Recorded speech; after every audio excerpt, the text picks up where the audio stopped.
غزوہ احزاب خندق،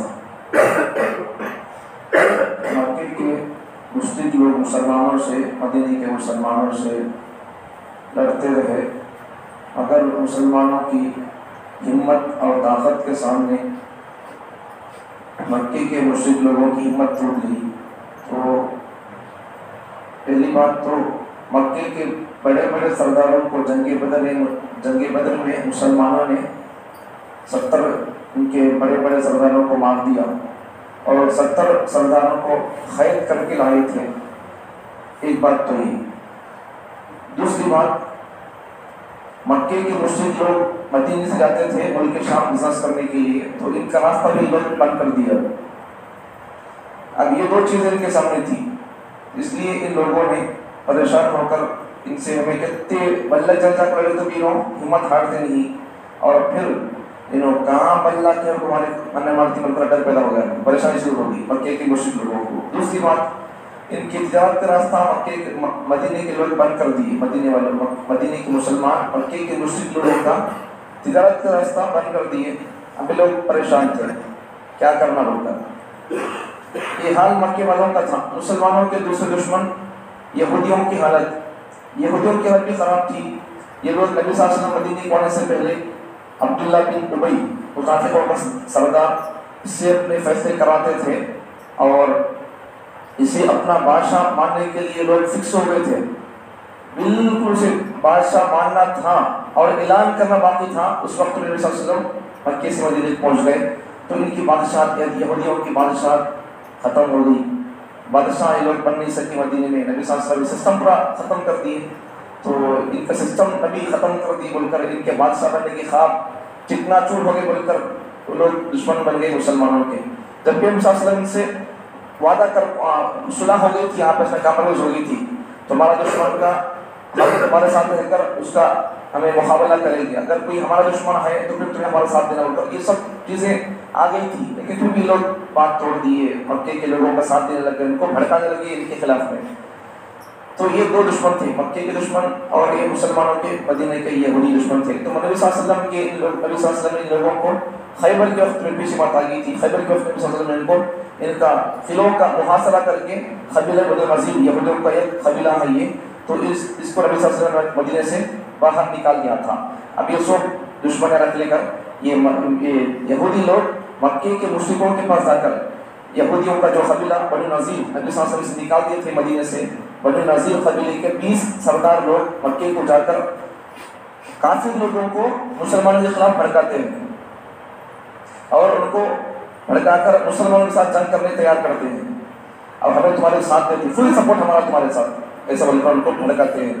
اور ان لوگوں کو ابو سفیان، ابھی تک ایمان نہیں لائے ابو سفیان، مکہ فتح کے وقت ایمان لانے کا، تو ابو سفیان ان لوگوں کو لے جا کر مکے کے بتوں کے سامنے کھڑا کر کے قسم اور وعدہ کر کے تمہیں ہمارا ساتھ دینا، ہمیں تمہارا ساتھ دیں گے، ان کو ختم کرنا، یہ سب باتیں ان کی ہوتی۔ مکے کے مشرکین اور یہودی دونوں مل کر مسلمانوں کا مقابلہ کریں گے، ایسا لوگ بات کرتے بتوں کے سامنے۔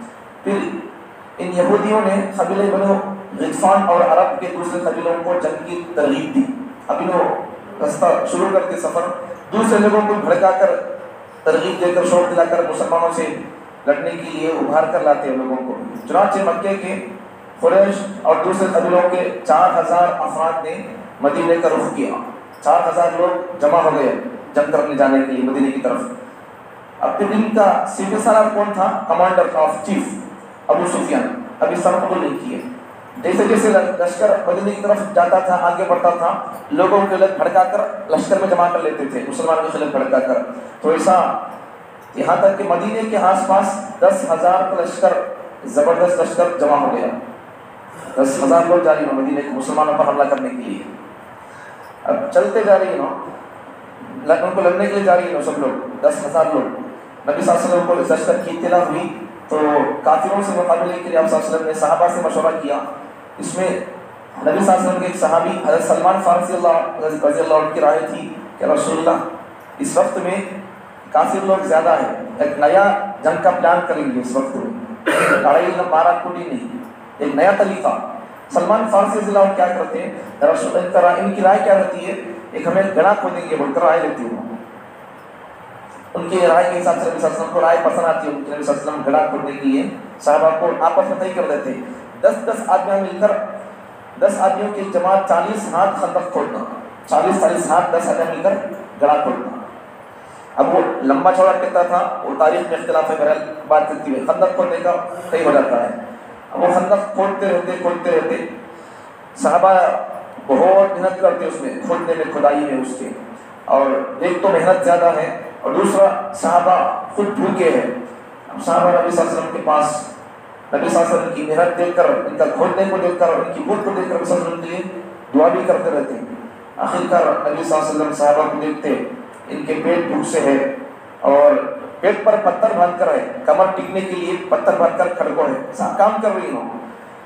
خندق 3.5 میل کے فاصلے تک کھودی گئی ہے، تقریباً 5 کلومیٹر یا 7 کلومیٹر تک کھود پائی خندق راؤنڈ آف مدینے کی طرف۔ تو اس کے بعد پھر کیا ہو گیا، صحابہ کو بھوک لگی ہوئی تھی، صحابہ پتھر باندھ کو تھے، نبی صلی اللہ علیہ وسلم صحابہ تو ایک پتھر باندھ کو، نبی صلی اللہ علیہ وسلم 2 پتھر پیٹ پر باندھ کر ہے۔ تو اس سے سبب کیا ہے، معمور آدمیاں، عام پبلک اگر یہ حصہ محنت کرتی ہے، تکلیف پڑتی ہے، تو ان کے امیر کو، ان کے ذمہ دار آدمی کو ڈبل تکلیف پڑنا چاہیے، اسے اصل محنت کرنا چاہیے۔ نبی صلی اللہ علیہ وسلم کی ضرورت سبق لیے نبی صلی اللہ علیہ وسلم 2 پتھر باندھے، تو چھکے باندھے نہیں، تکلیف ایسی تھی تو تکلیف میں اپنے آپ کو ایسا بھی نبی صلی اللہ علیہ وسلم شامل کیے، اور ذمہ دار آدمی کو زیادہ تکلیف پڑنا اور اسے زیادہ محنت کرنا چاہیے، عام لوگوں سے بھی، معمور آدمی سے بھی۔ آگے چلیں، حضرت جابر رضی اللہ عنہ کیا کرتے، یہ سب دیکھ کر گھر کو جا کر انہوں بکری کے بچہ ذبح کر کو بیوی کو بولتے انتظام کرو کھانے پانے کا، رسول اللہ صلی اللہ علیہ وسلم بھوکے ہیں، صحابہ بھوکے ہیں، نبی صلی اللہ علیہ وسلم والے کا کھول کر بولتے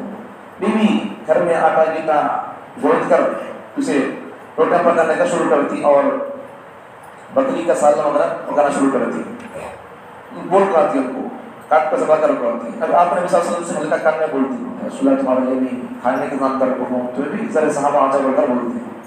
تو اس وقت نبی صلی اللہ علیہ وسلم پورے صحابہ اکرام کر سب کو لے کر جاتے ہیں، اب چلو اب جابر کی یہاں دعوت قبول کرو، انہوں پریشان، بعد میں یہاں پہنچے تو نبی صلی اللہ علیہ وسلم ظاہر پہنچا، سالنا تھوڑا تھا اور روٹی وغیرہ آٹا بھی تھوڑا تھا، لیکن پورے صحابہ کو یہ کھانا اور سالنا کافی ہو جاتا اور وہ سالنا بھی روٹی بھی بچ جاتا، سب کو پیٹ بھر کر کھانے کے بعد وہ بچ جاتا نبی صلی اللہ علیہ وسلم کی برکت سے۔ اس کے بعد پھر نبی صلی اللہ علیہ وسلم آ جاتے، آ کر پھر کام جابر رضی اللہ عنہ فرماتے ہیں ہم خندق کھود رہے تھے، اتنے میں ایک سخت چٹان، ایک بڑا پتھر تھا، چٹان تھا، اسے پھوڑنا مشکل تھا، نبی صلی اللہ علیہ وسلم سے بولے، نبی صلی اللہ علیہ وسلم آئے، آ کر اس چٹان کو ایک کدال لے کر ایک ضرب مارتے، ایک مار مارتے نہیں تو پھر وہ ریزے ٹکڑے ہو جاتا۔ وہ خندق کھودنے کے لیے ایک پہاڑ تھا جبل سلا، وہاں صحابہ بولے ٹینٹ ڈال کر وہاں قیام کیے تھے۔ نبی صلی اللہ علیہ وسلم نے نبی صلی اللہ علیہ وسلم کے ٹینٹ کی چادر اور اس کا ٹینٹ کا کلر لال چادر، لال چمڑے کا خیمہ لگایا تھا۔ خندق کی کھدائی کا کام بعض روایتوں کے مطابق 6 دن تک چلا، بعض روایتوں میں 20 دن تک خندق کھود رہے تھے لوگ، مسلمان لوگ۔ جب مسلمان خندق کی کھدائی سے فارغ ہوئے تو کافروں کا لشکر مکے سے مدینے کے قریب آگے لوگ آ کر ایک بوڑی ہے بئر روما، وہاں آ کر وہ لوگ اپنے ٹینٹ ڈال کر سیٹ ہو گئے، وہاں میدان میں پڑاؤ ڈالا اور اپنے سامنے خندق دیکھ کر حیران رہ گئے۔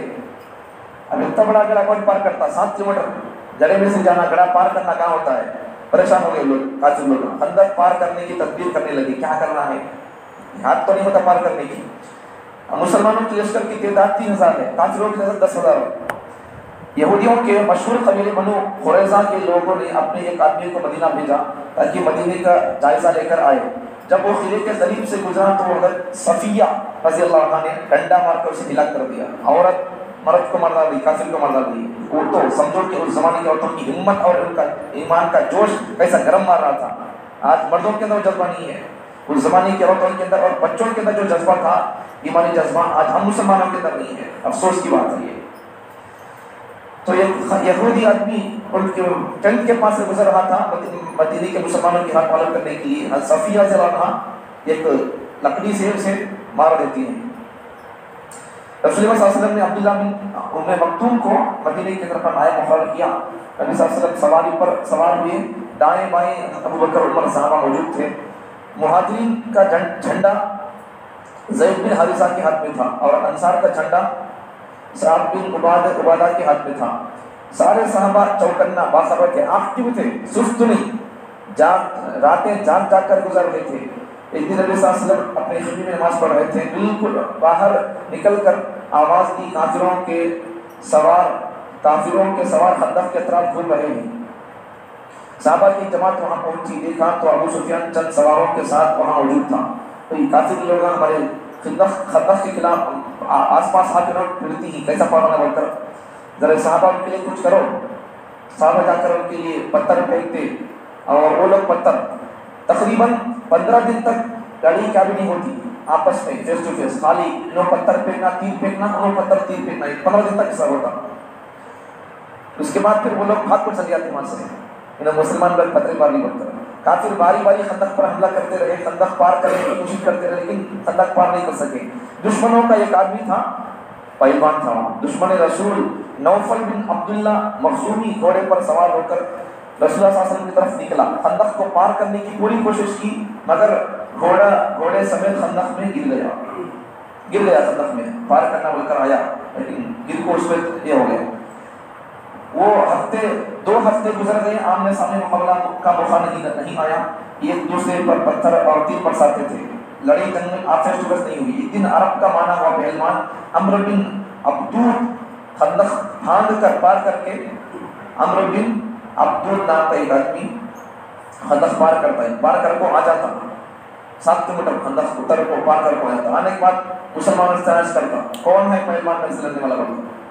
اس وقت میں ہمیں نہیں لڑتے بولنا ہے, کیا اپنی بھی پہلوان کی دکھانا ہے. اسلام کبھی پسپا نہیں ہوا, اسلام کبھی بھی کمزور نہیں ہوا. ہاں مسلمان کمزور ہو گئے, یہ بات تو پکی ہے. اس وقت بھی اسلام کمزور نہیں ہوا, اسلام کمزور ہونے کے لیے نہیں آیا, اسلام ہمیشہ غالب ہونے کے لیے آیا. ہاں البتہ مسلمانوں کی بے عملی بد عملی کی وجہ سے, بد کرداری اور بد اخلاق اور بد مزاجی کی وجہ سے مسلمان پسپا اور مسلمان مغلوب ہو گئے.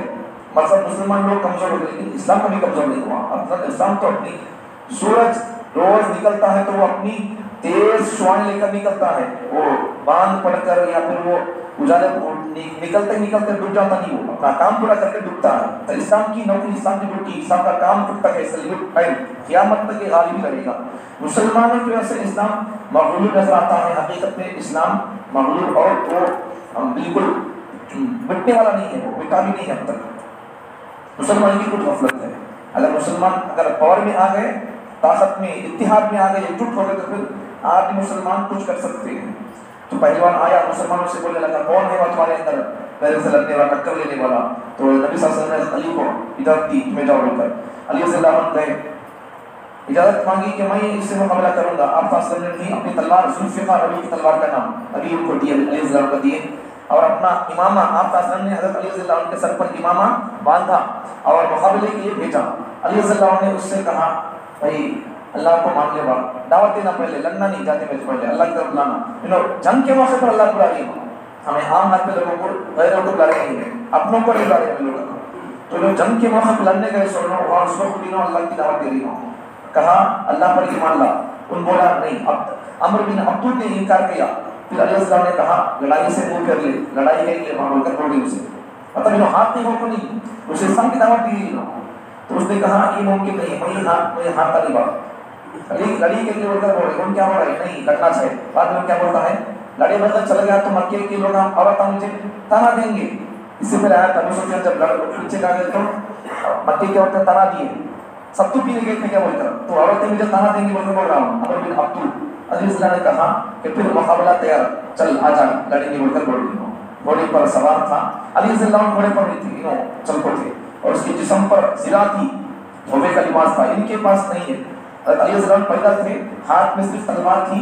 وہ گھوڑے سے نیچے اتر آیا اور پوچھا, ان پوچھتا ہے ان کو کیا بول کر, اتر کر پوچھتا ہے تو کون بول کر پوچھتا ہے, تیرا نام کیا, تیرا ابی خاندان کیا بول کر. انہوں نے بولے علی بن ابی طالب, میں ابی طالب کا بیٹا ہوں. تو ان بولنے لگا کافر, تیرا بابا میرا دوست با, تو میرا دوست کا بیٹا ہے, ایک لڑی بول کر بولتا ہوں. علی رضی اللہ عنہ بولتے نہیں, دوستی جنگ میں نہیں, ختم.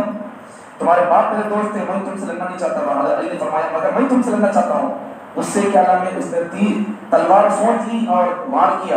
علی رضی اللہ عنہ نے اس کے وار کو روکا اور اپنی تلوار ذوالفقار چلائی اور اس کا بازو کاٹ دیا. ایک دوسرے شخص نے حملہ کیا تو عمر رضی اللہ عنہ نے اس کا پیچھا کیا. اور جنگ باقی ہے، کل اور کل جنگ کرنے کا حصہ پڑیں گے. تو غزوہ خندق یہ سب سے بڑی جنگ ہے. یہ پورے لوگ دوسرے قبیلے مکے کے لوگ آس پاس کے لوگ پورے لوگ مل کر مسلمانوں کے ساتھ ختم کرنے کے لیے پلان بنا کر رہے تھے.